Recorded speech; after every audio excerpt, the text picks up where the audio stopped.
In 1954, William Golding wrote a novel about schoolboys who become savages.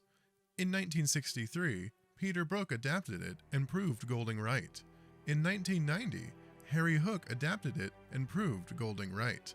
In 2026, Jack Thorne adapted it, reframed the cause, added the backstories, changed the why, and proved Golding right. Every Lord of the Flies adaptation proves Lord of the Flies. This is why. Let's set the stage with the mechanism itself. Lord of the Flies isn't a story about boys on an island. Golding, a schoolteacher who survived World War II, watched the civilized nations of Europe industrialize mass murder, gas chambers built by engineers, train schedules optimized by logisticians, death counted and recorded by bureaucrats. These weren't savages. These were the most educated, the most organized, and the most technologically advanced societies on Earth. And they built the most efficient killing machine in human history. The story was a diagnostic. Golding's response wasn't mere horror. He wrote a mechanism, remove the structure, and the behavior emerges. Not just because humans were evil by nature, though Golding believed they were, but because the structure was always the thing holding the behavior in place. The conch, the symbol of assembly, of rules, of the agreement that we will talk before we act. The conch is the structure, and it always breaks. Not because the boys choose to break it, though. The agreement it represents is a shared fiction, and shared fictions dissolve the moment someone decides to stop believing in them. That's the thesis. Civilization is a shared fiction. The moment someone opts out, the moment Jack paints his face and decides the rules don't apply, the fiction dissolves, and it dissolves fast. 3 days on the island and the boys are hunting. A week and they're ritualizing the kill. 2 weeks and they murdered the one boy who saw what was going to happen. The speed of the collapse is the point. Golding is saying civilization is fragile and the fragility doesn't depend on the circumstances. Now, here's where it gets stranger. Every filmmaker who's adapted Lord of the Flies has, in the act of adaptation, performed a version of the mechanism Golding described, in ways they didn't intend to. Let's start with Peter Brook's 1963 film. Brook was a theatrical director, experimental, rigorously anti-commercial, obsessed with stripping art to its essential mechanism. His adaptation method was find real boys, take them to a real island, remove the conventional filmmaking infrastructure, and see what the material produces. He held workshops rather than conventional rehearsals. He used non-actor boys chosen for their proximity to the characters. Hugh Edwards, who played Piggy, reportedly walked into the audition and said, "I'm rather fat and I wear spectacles." Brook cast him on the spot. The boys were adjacent to characters, close enough that Brook described his job not as imposing performance, but as capturing what was already there. This is documented. In a piece on the film's production, Brook's approach is described this way. The boys were so close to the characters they had to play that directing was not trying to impose a characterization, but to help them behave naturally in front of the camera. The method itself, remove structure and observe emergence, is the novel's mechanism converted into a production philosophy. Brook produced the conditions for a collapse of order, and then he filmed whatever happened. Wait, it gets crazier. The 1963 film was financed by the British Film Institute, a government-funded cultural institution representing the literal apparatus of British civilization. The BFI spent public money to document what happens when you remove the apparatus of civilization. The institution was the conch, the production was the island, and the film that resulted, with its overlapping dialogue, its stumbling line deliveries, its boys who looked genuinely confused in the earlier scenes and genuinely frightened in the later ones, the film carries the texture of something that wasn't fully controlled. Whether that makes it more faithful to Golding is a critical judgment, but the method, strip structure and trust emergence, is a philosophical bet that rhymes with the novel's own logic. Brook bet that removing control would produce truth. Golding bet that removing civilization would produce savagery. Two different claims, but the same mechanism. Now we move on to the 1990 film. Harry Hook's American Lord of the Flies tried something different. Where Brooks removed structure, Hook added it. Military Academy boys instead of British schoolboys, a deliberate Americanization that reframed the social collapse as the failure of a specific institution rather than the failure of civilization itself. An adult pilot character survives the crash briefly, providing a thin, temporary vestige of authority. More explicit violence. More conventional cinematography. A clearer, more legible narrative arc. Hook's stated instinct, you can hear it in the film's DNA even without a direct quote, was that Brook's film was too raw, too ambiguous, and too experimental for a mainstream audience. The 1990 film makes the savagery more visible, the moral collapse easier to track, and the violence more graphic. It explains more, and it shows more. And here's the part most people miss. The film's structural choices are visible, and they tell their own story. The military academy framing tells us these boys were trained. They had discipline and they had hierarchy. The collapse is more legible because we can see what they're collapsing from. The adult pilot tells us authority was present briefly and then it vanished. The collapse has a catalyst. The novel's collapse doesn't need one. Golding's Island has no prior structure to point to. The boys arrive as blank slates, and the savagery emerges from nothing. Hook gives the savagery a reason. The boys lost their structure. Golding says the boys never had one that mattered. This is a civilizing gesture in the most literal sense. The film constructs a civilization so that the collapse has somewhere to fall from. The novel doesn't bother. The novel starts after the crash. The society is already gone. The boys are already on the beach. Hook builds a taller building so the fall looks more dramatic. Golding just pushes them off the cliff. The difference is philosophical. Hook believes the collapse needs context to be understood. Golding believes the collapse is the context. The result is a film that demonstrates something Golding predicted, even if Hook wasn't trying to prove it. The act of adding explanation, of making the mechanism more legible, assumes the audience can't handle ambiguity. That assumption is itself a small act of control, a civilizing impulse. The director knows what you need to feel, and he's going to make sure you feel it. Brook trusted the material. Hook managed it. In management, the belief that raw material needs to be shaped, clarified, and improved is the same impulse that sends Jack up the mountain to paint his face. Because management is an alternative to trust, and Golding's novel is about what happens when trust in the shared fiction collapses. The 1990 version often gets criticized for looking too clean, too much like a resort and not enough like a descent into hell. But that visual disconnect isn't an accident. It's mechanical failure of the adaptation itself. We saw this exact same friction in my breakdown of Nolan's The Odyssey, where the aesthetic choices actually worked against the core architecture of the story. If you want to understand why big-budget films often look wrong despite having every resource available, you should see that autopsy after this. Now we arrive at 2026. And this is where the pattern reveals its full shape, because this Netflix adaptation does something the others didn't. It disagrees with Golding out loud. The plot follows Golding. Simon dies, Piggy dies, the conch breaks, rescue arrives. Mainstream publications call it fairly faithful to the adaptation. The structure is intact, but the cause has been reframed. Here's what Thorne said about the adaptation, from Esquire. I don't think this is about boys in a state of nature. I think it's about a group of kids that come with a culture and a socialization that they then reenact on the island. They are the products of their parents. Listen to that carefully. Thorne is saying the savagery is learned. The boys don't become savage because human nature is savage. They become savage because they're reenacting the violence they inherited from the adults who raised them. Nature is out and nurture is in. Golding's premise, that the beast is inside all of us, waiting for the structure to crack, is replaced by a different premise. The beast was put there by the culture that shaped these boys before they ever reached the island. Munden confirms this reading. In the same Esquire piece, I don't believe this is an exploration of toxic masculinity in a nascent form. It's about selfishness and bullying running unchecked.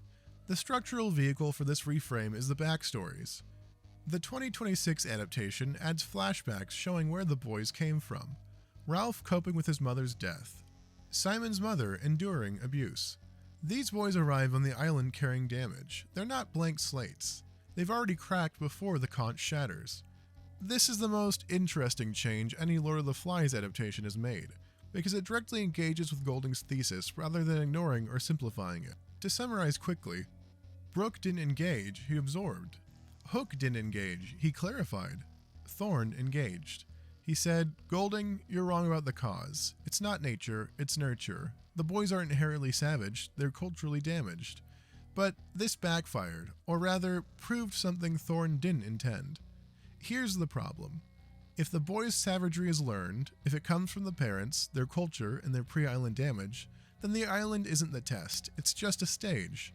The test happened before they arrived, and that means the island's specific mechanism, remove civilization and observe what emerges, is irrelevant. You don't need the island to prove damaged people do damaged things, you just need a room and enough time.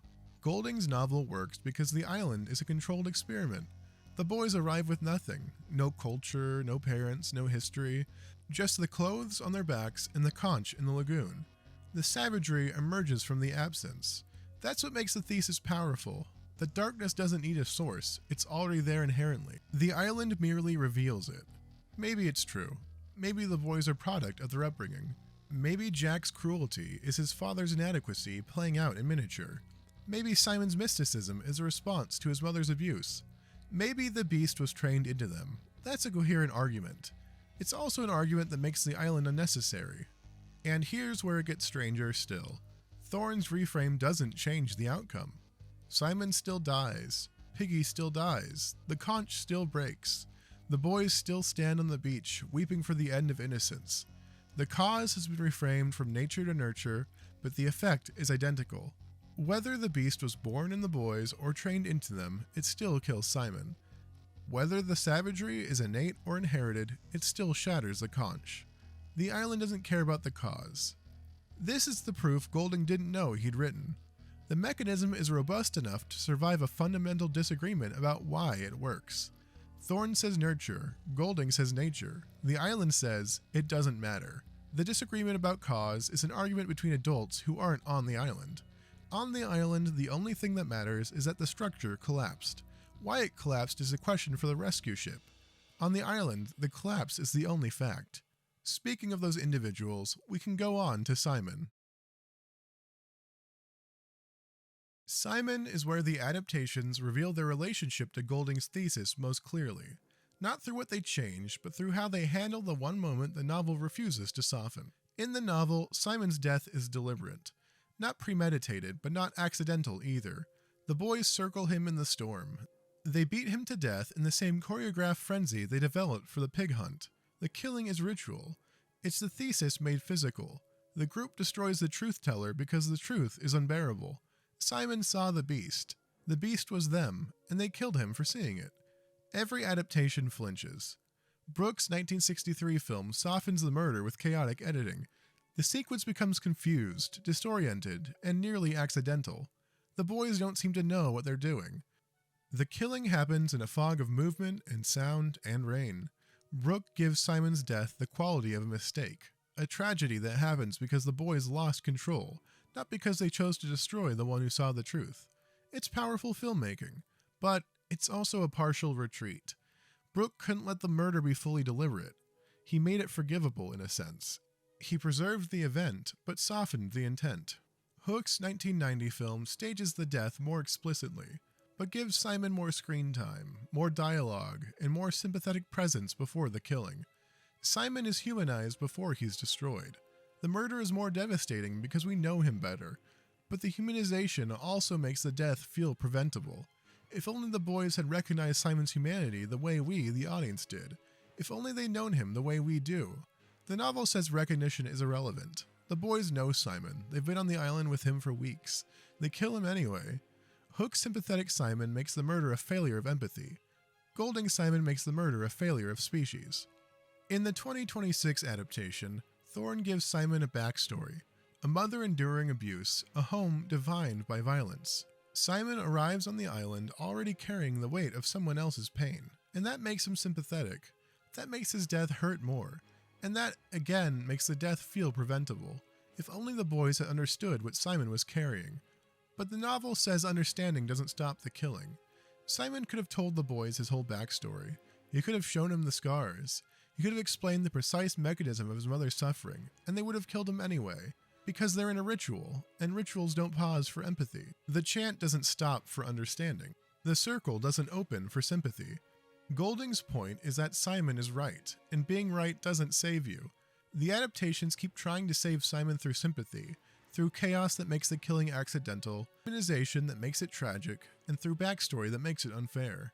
And every attempt to save him proves why he can't be saved. Simon's function is to be the one who sees and the one who's destroyed for seeing. The sympathy is the adaptation's coping mechanism.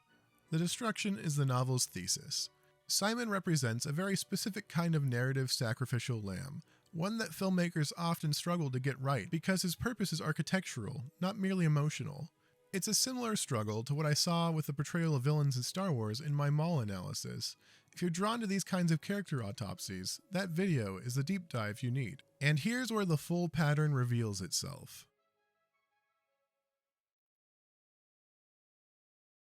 The 1963 film was made by a director who absorbed Golding's Thesis, who built a production method that removed structure and trusted emergence.